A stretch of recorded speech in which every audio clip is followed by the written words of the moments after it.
মার্কিন যুক্তরাষ্ট্রের লস অ্যাঞ্জেলসের ভয়াবহ দাবানলের কবলে পড়ে ঘরছাড়া বহু হলিউড তারকা।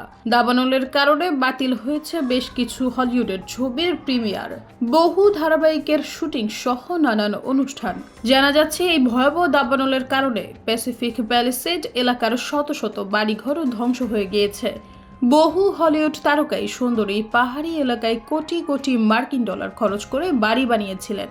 এখন সেই সব বাড়িঘর নিশ্চিহ্ন হয়ে গিয়েছে। এর মধ্যে রয়েছেন মার্কিন সঙ্গীত শিল্পী ম্যান্ডি মুর থেকে মার্কিন মিডিয়া ব্যক্তিত্ব প্যারিস হিলটন, সঙ্গীত শিল্পী ও দিস ইজ আস এর অভিনেত্রী ম্যান্ডি মুর সামাজিক যোগাযোগ মাধ্যমে দাবানলের বিষয়ে নিজের অভিজ্ঞতা জানিয়েছেন।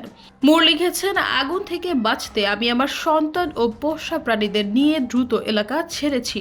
দাবানলে তার বসবাসের গোটা এলাকাটি ধ্বংস হয়ে গেছে।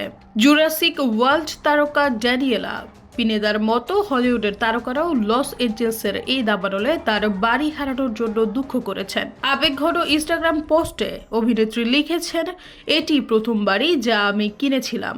আগুন এত দ্রুত ছড়িয়ে পড়ে যে আমি যা কিছু সঙ্গে নিতে পেরেছিলাম তা হলো আমার কুকুর আর আমার ল্যাপটপ, এইটুকুই। বাকি সব হারিয়ে ফেলেছি আর আমার কাছে শুধু এক জোড়া জুতা আছে।